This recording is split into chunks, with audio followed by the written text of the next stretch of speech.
Hello students, ഈ വരുന്ന ഓണപരീക്ഷയ്ക്ക് നമ്മുടെ അക്കൗണ്ടൻസി പോർഷൻസ് നിങ്ങൾ എത്ര പേർക്ക് അറിയാം?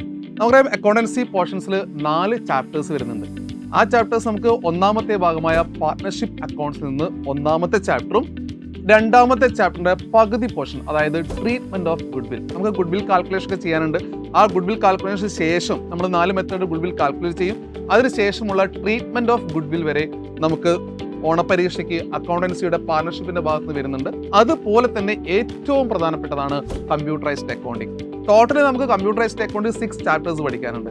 ആ 6 ചാപ്റ്റേഴ്സിന്റെ ആദ്യത്തെ 2 ചാപ്റ്റേഴ്സ് ആയ ഓവർവ്യൂ ഓഫ് കമ്പ്യൂട്ടറൈസ്ഡ് അക്കൗണ്ടിങ്, അതുപോലെ തന്നെ സ്പ്രെഡ്ഷീറ്റും നമുക്ക് എക്സാമിനേഷന്റെ പോർഷനാണ്, ഓണപരീക്ഷയുടെ പോർഷനാണ് എന്നുള്ളത് വളരെ പ്രധാനപ്പെട്ടതാണ്. ഒരു പക്ഷേ നിങ്ങൾ ഇപ്പോൾ പഠിച്ചുകൊണ്ടിരിക്കുന്നത് പാർട്ണർഷിപ്പിന്റെ അഡ്മിഷൻ എന്ന് പറയുന്ന ചാപ്റ്റർ ആയിരിക്കാം. അതിന് കൂടെ തന്നെ നമ്മൾ പഠിക്കേണ്ട ചാപ്റ്റർ തന്നെയാണ് കമ്പ്യൂട്ടറൈസ്ഡ് അക്കൗണ്ടിന്റെ ആദ്യത്തെ 2 ചാപ്റ്റർ. വളരെ സിമ്പിൾ ആയിട്ടുള്ള ചാപ്റ്റേഴ്സ് ആണ്. തീർച്ചയായും നമുക്ക് പഠിക്കേണ്ട രീതിയിൽ നമുക്കറിയാം, ഓരോ എക്സാം പാറ്റേണും വെച്ചിരിക്കുന്ന അതിനല്ലേ. അപ്പോൾ മൊത്തം 6 ചാപ്റ്റേഴ്സ് ഉണ്ടെങ്കിൽ കമ്പ്യൂട്ടറൈസ്ഡ് അക്കൗണ്ടിന്റെ ചാപ്റ്റേഴ്സ് ഒരുമിച്ച് നിങ്ങൾ അവസാനം പബ്ലിക് എക്സാമിനേഷൻ കൊണ്ടുപോയി കഴിഞ്ഞാൽ അത് നമുക്ക് വളരെ ബുദ്ധിമുട്ടായിരിക്കും. അതുകൊണ്ട് ഈ ടേം എക്സാമിനേഷൻ തന്നെ, ഫസ്റ്റ് ടേം എക്സാമിനേഷന് തന്നെ നിങ്ങൾ ഈ 2 ചാപ്റ്റേഴ്സ് ക്ലിയർ ചെയ്ത് വെക്കണം.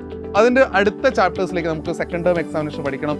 അങ്ങനെയാണെങ്കിൽ പബ്ലിക് എക്സാമിനേഷൻ ഇതെല്ലാം വളരെ ഈസി ആയിരിക്കും. അതുകൊണ്ട് കമ്പ്യൂട്ടറൈസ്ഡ് അക്കൗണ്ടിങ്ങിന്റെ പോർഷൻസ് 2 ചാപ്റ്റേഴ്സ് ഈ വരുന്ന ഓണപരീക്ഷയ്ക്ക് നിങ്ങളുടെ പാർട്ണർഷിപ്പിന്റെ കൂടെ ഉണ്ടാവും എന്നുള്ളത് ഉറപ്പാണ്. അത് ഇതിന്റെ കൂടെ തന്നെ നിങ്ങൾ പരീക്ഷ എഴുതിയിട്ട് പെർഫോം ചെയ്യുകയും വേണം. ഞാൻ നേരത്തെ പറഞ്ഞതുപോലെ ഒരുപക്ഷെ നിങ്ങൾക്ക് അതിന് നോട്ട്സോ അല്ലെങ്കിൽ കാര്യങ്ങളോ കിട്ടിയിട്ടില്ലെങ്കിൽ നിങ്ങളത് പഠിച്ചെടുക്കാൻ ശ്രമിക്കണം. അതിന് ടെക്സ്റ്റ് ബുക്ക് എല്ലാം അവൈലബിൾ ആണ്. തീർച്ചയായും ആ ഭാഗത്തുനിന്ന് ക്വസ്റ്റ്യൻസ് വന്നിരിക്കും.